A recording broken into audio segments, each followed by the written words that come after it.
Le mal de Alors, introduction. Le mal de dos est décrit depuis près d'un demi-siècle comme l'un des nouveaux fléaux qui nous touchent, le plus souvent à cause de la sédentarité de notre profession et des temps de loisirs passés devant les écrans, qu'ils soient de télévision ou d'ordinateur ou de portable. Pourtant, le mal de dos a de tout temps été le sujet de plaintes douloureuses des personnes qui portaient, soulevaient, tiraient des charges dans le cadre de métiers manuels. À ce moment-là, le mal de dos était plutôt lombaire et dû à une hernie discale, classiquement. De nos jours, les lumbago-discaux s'ajoutent à de très nombreuses plaintes douloureuses sur toute la hauteur de la colonne vertébrale, avec des descriptions de sensations de nerfs pincés, de déplacement de vertèbres, de tension des épaules, parfois plus précisément des douleurs exquises qui ne laissent pas de répit, des torticolis à répétition. Sur les bases de ce constat, il faut lutter contre certaines idées reçues qui sont parfois très solidement installées et qui participent de la chronicité de certaines douleurs.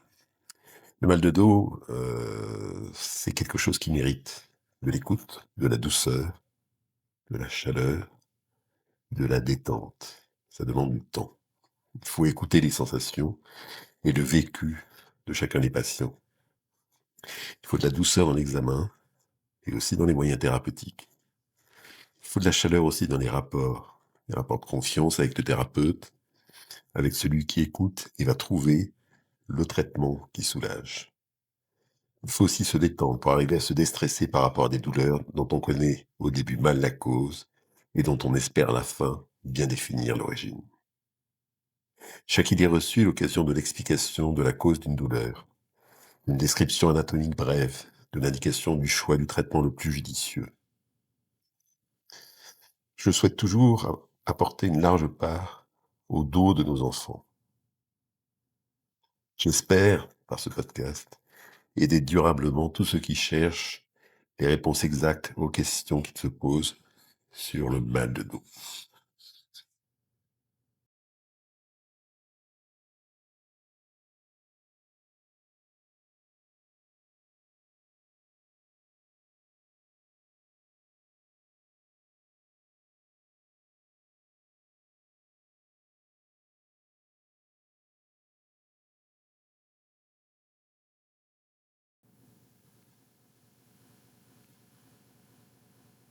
Première question.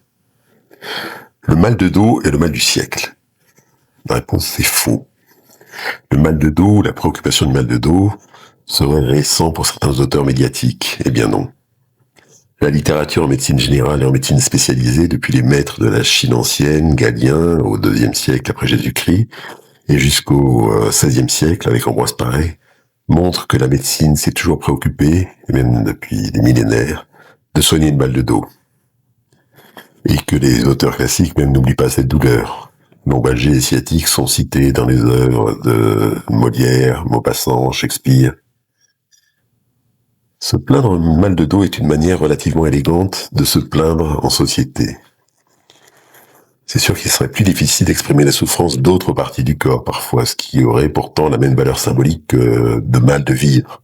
Mal aux dents, hémorroïdes, mal au coccyx, courbature dans les jambes, baisse de morale, voire dépression, des difficultés familiales ou dans les relations conjugales, des crampes de pied, des mal aux doigts, une sinusite chronique, un eczéma ennuyeux, mal placé, des esthétiques, une poussée d'herpès ou de psoriasis. Là, le dos est un terrain neutre, entre guillemets. C'est une région du corps qui est facile à examiner, en toute pudeur, à livrer aux mains du thérapeute. Et la richesse des muscles, des ligaments, des vaisseaux et des tendons en rend l'examen néanmoins subtil, et le diagnostic de toute douleur reste très difficile. Le dos, qui est le symbole de la singularité de l'homme par rapport à l'animal, puisqu'il permet le redressement et la station debout, est ainsi employé dans de multiples expressions de la langue française, plus anciennes que le XXe siècle. Avoir mon dos, faire le dos rond, ou le gros dos, en avoir plein le dos, tourner le dos, dès qu'il a le dos tourné, faire quelque chose dans le dos de quelqu'un, se mettre quelqu'un à dos, avoir froid dans le dos, renvoyer dos à dos, n'avoir rien à se mettre sur le dos, mettre quelque chose sur le dos de quelqu'un. Tous mes soucis me tombent sur le dos. On pourrait le dire aussi pour le mal de ventre, à la tête, pour des douleurs pelviennes, une baisse de morale, le mal aux pieds, la mauvaise qualité du sommeil. Mais, plus spécifiquement, cette problématique du mal de dos, en tant qu'expression du mal-être métaphysique de la société, mal-être plus souvent inexprimé et caché, a été bien analysée par tous les acteurs qui gravitent autour du mal de dos. Il y a parfois des approches manuelles, des approches mentales, qui sont séduisantes, mais qui ne donnent pas le diagnostic. Et pour nous, elles sont inadaptées tant qu'on n'a pas la cause. Il faut distinguer la part d'un trouble possible psychologique, de stress, d'accord, mais aussi faire la part d'une lésion organique et savoir prendre en compte chacun des aspects sans aucune dérive.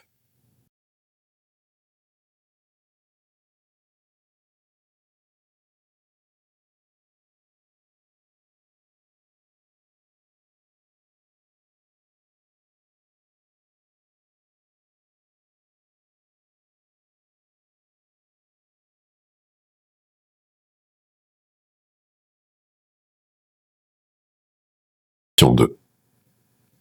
100% de la population a ou aura mal au dos dans sa vie. Hélas, c'est vrai. En constante augmentation depuis 30 ans, notamment dans les pays industrialisés, le mal de dos est devenu un véritable problème de santé publique. Pourquoi? Parce que dans les pays occidentaux, ce problème apparaît de manière aiguë pour deux raisons majeures. Premièrement, la connaissance des populations touchées, un meilleur recensement d'un impact socio-économique du mal de dos, et une attention accrue pour le bien-être des populations.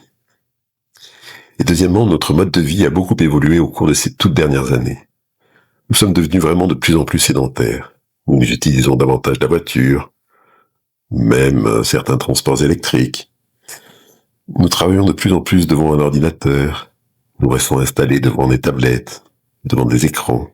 Le travail à domicile est beaucoup plus fréquent. Les heures passées devant la télévision ou les consoles de jeux sont extrêmement importantes. Nous pratiquons de plus en plus de sport, certes, et cela parfois de manière excessive ou inappropriée, en fonction de phénomènes de mode successifs, allant du skateboard, au roller, au patinette, certains sports gymniques. Mais néanmoins, le mal de dos a des conséquences financières en termes de coûts de santé publique qui sont très importantes. Le mal de dos représente environ 10 à 15% des motifs de consultation médicale, que ce soit chez les médecins généralistes ou les spécialistes.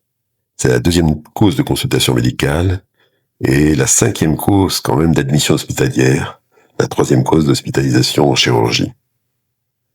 Une personne active sur 50 est chaque jour en arrêt de travail pour mal de dos en France.